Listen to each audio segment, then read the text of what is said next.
ایک لفظ قرآن مجید جب آپ پڑھتے ہیں نا بار بار الملأ پڑھتے ہیں، یہ جس نے بھی قرآن مجید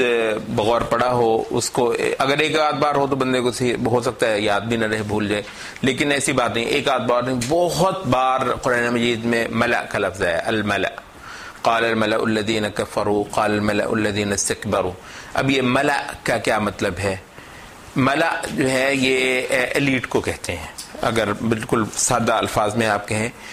ملأ ان لوگوں کو کہتے ہیں جو کسی معاشرے میں اوپر جا چکا طبقہ ہوتا ہے،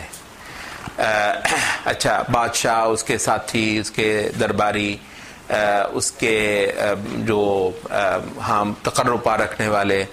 تو خواہ وہ اشرافیہ جو ہے وہ فکری اشرافیہ ہو جس کو آپ انٹلیکچول ایلیٹ کہتے ہیں کسی معاشرے کی، خواہ وہ پولیٹیکل ایلیٹ ہو، خواہ وہ سوشل ایلیٹ ہو، ٹھیک ہے، تو یہ سارے کے سارے ان کے لیے قرآن مجید ہمارے سامنے ملأ کا لفظ استعمال کرتا ہے، جس کے لیے ہم اردو میں اشرافیہ کہتے ہیں۔ اچھا کسی جگہ پر قرآن مجید دو طبقوں کو بیان کرتا ہے، اور یہ بھی کسی ایک دو جگہ نہیں، بہت ساری جگہوں پر، کہ الذین استکبروا الذین استضعفوا، کچھ لوگ جو بڑے بنے، ٹھیک ہے، جنہوں نے بڑائی کی شریعتوں کے مقابلے پر، ظاہر ہے ریفرنس جو ہے نا وہ استکبروا کا مطلب یوں نہیں کہ ویسے کسی وجہ سے کسی کو میں تکبر اور گھمنڈ آیا ہوا ہے، ٹھیک ہے، وہ بھی برا ہوگا، مگر اس کا ہے کہ اصل میں رسالتوں کے سامنے، رسولوں کے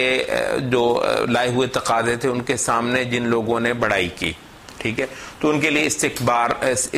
الذین استکبروا کا لفظ قرآن مجید میں جگہ جگہ چلتا ہے، اور جو لوگ ان کی باتوں میں آئے ان کے ساتھ جو ہے وہ نیچے کا طبقہ، اس کے لیے الذین استضعفوا کا لفظ بھی بار بار آتا ہے۔ اچھا یہاں جو پوائنٹ وہ کھولنا چاہ رہے ہیں وہ یہ ہے کہ یہ تو ہم نے دیکھ لیا اور یہ چیز طے کر آئے کہ لا الہ الا اللہ کی مخالفت ہوتی ہے اور اس کا ایک تصادم ہوتا ہے، اور اس کے خلاف ایک بہت شدید مدافعت یا مزاحمت جو ہے وہ معاشرے سے ہوتی ہے، لیکن معاشرے سے جو مزاحمت ہوتی ہے اس کی نیچر کو سمجھنے کے لیے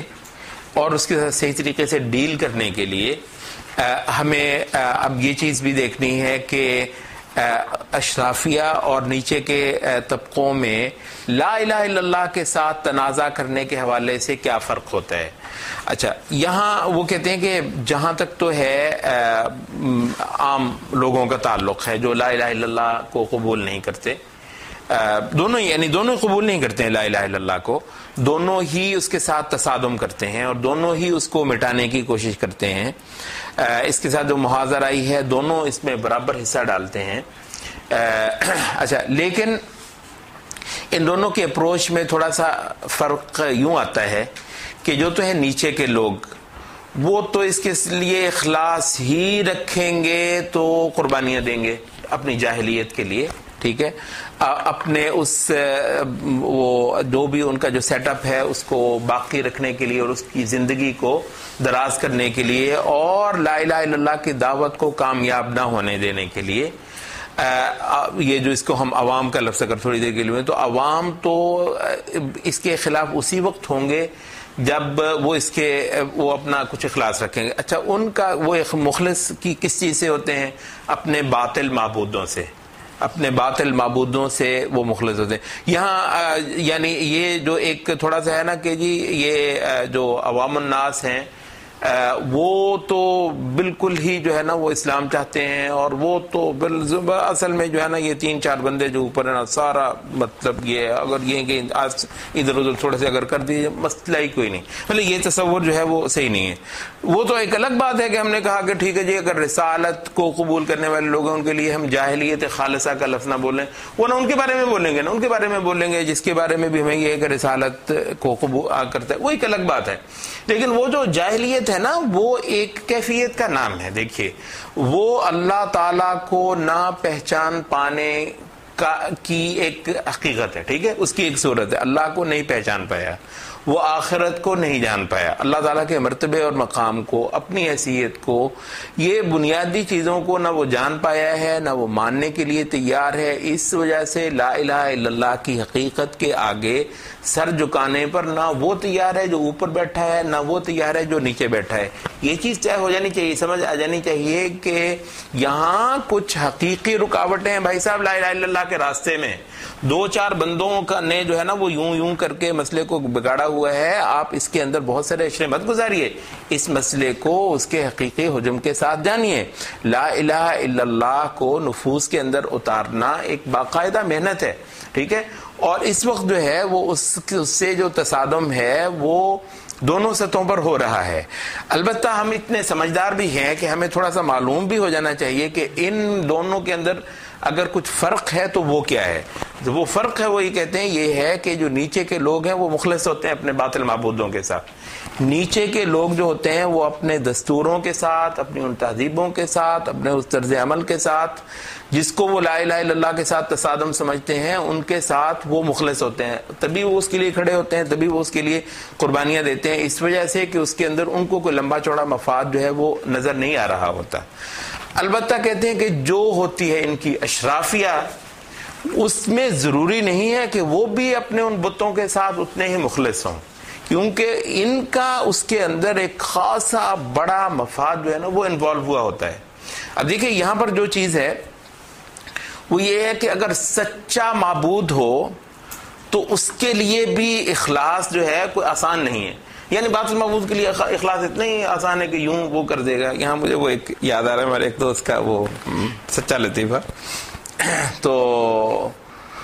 وہ کہہ رہے ہیں کہ ہمارے ماشاءاللہ ان کو تو اللہ نے مطلب ہدایت دی ہوئی ہے، نیکی دی ہوئی ہے، تو لیکن ان کے بھائی جو ہیں وہ دین سے آپ کو پتہ ہے جیسے کوئی بھی ہوتا ہے دور ہوتے ہیں. تو کہنے لگے کہ ہمارے ایک بھائی صاحب جو ہیں وہ وکیل ہوتے ہیں، تو وہاں پر کوئی قادیانی کوئی وکیل وغیرہ ہوگا تو ان کے ساتھ اٹھنا بیٹھنا کچھ ہو گیا. تو تھوڑا بہت کہتے ہیں میں پریشان ہو گیا کہ ویسے تو مطلب دین کی حالت ویسے ہی خراب ہے، اوپر سے قادیانی کے ساتھ دوستی ہو گئی. تو کہتے ہیں میں نے اپنے ایک دوسرے بھائی سے کہا، میں نے کہا یار پریشان کن بات ہے کہ یہ قادیانی کے ساتھ جو ہے نا وہ اس طرح اٹھتا بیٹھتا ہے. اور کہتا ہے یہ سچے کو نہیں مانتا، جھوٹے کو مانے گا یہ. تو مطلب ہے کہ سچے رب کے ساتھ اخلاص بھی ایک ٹھیک ٹھاک کام ہے. تو یہ کیا ضروری ہے کہ وہ جن بتوں کا نام لیتے ہیں، جن خداؤں کا نام لیتے ہیں، جن دستوروں کے نام لے لے کر لوگوں کو جیسے وہ کربلا کے لیے رلاتے ہیں ایسے فلاں آئین فلاں دستور فلاں دیکھو بھائی. تو مطلب وہ صاف نظر آتا ہے کہ یہ کس کے لیے وہ کر رہے ہیں. وہ دراصل عوام الناس کے اندر پہلے ان بتوں کی ایک حیثیت بناتے ہیں، پھر ان بتوں کے لیے ان کے اخلاص کو میدان میں لے کر آتے ہیں لا الہ الا اللہ کی دعوت کو ناکام کرنے کے لیے اور اس کو آگے نہ بڑھنے دینے کے لیے. اچھا تو اچھا ہمیں ادھر جو نظر آتا ہے وہ عبداللہ ابن مسعود رضی اللہ عنہ کہتے ہیں کہ یہ سورت احد میں، سورت آل عمران میں غزوہ احد کے موقع پر جو آیات اتری، آپ کو بتائیں بہت ساری جگہوں پر اللہ تعالیٰ نے بہت ساری تنبیہات فرمائی صحابہ کو. تو وہ کہتے ہیں کہ اس میں ایک آیت ہے کہ منکم من یرید الدنیا ومنکم من یرید الآخرہ. مخاطب ظاہر کافر نہیں ہے، مسلمانوں کے ہی معاشرے کے جو کہ بھی تم میں سے کچھ ایسے ہیں کہ جو آخرت جن کا مقصود ہے، اور کچھ ایسے ہیں کہ جو دنیا چاہتے ہیں. تم میں سے کوئی دنیا چاہتا ہے، کوئی آخرت چاہتا ہے. تو عبداللہ بن مسعود رضی اللہ عنہ اس آیت کے تحت کہتے ہیں منکم من یرید الدنیا ومنکم من یرید الآخرہ. کہتے ہیں اللہ کی قسم اس سے پہلے مجھے نہیں پتا تھا کہ ہم میں کچھ ایسے بھی ہیں جو دنیا چاہتے ہیں. مجھے یہ لگتا تھا کہ ہم سب لوگ صرف آخرت ہی چاہتے ہیں. تو اس وقت آیت نے بتایا کہ نہیں، ابھی کچھ لوگ جو ہے نا. تو اگر بھائی یہ اتنا مشکل ہے کہ سچے معبود کے لیے اخلاص، تو جھوٹے معبود کے لیے اخلاص تو کوئی ایسا ضروری نہیں ہے. تو اس میں اگر کچھ اور انسینٹیوز ہوں، اگر کچھ اور موٹیوز ہوں، تو ان کا بہت بڑا اثر ہو سکتا ہے کہ اس کو کیوں زیادہ تکلیف ہو رہی ہے.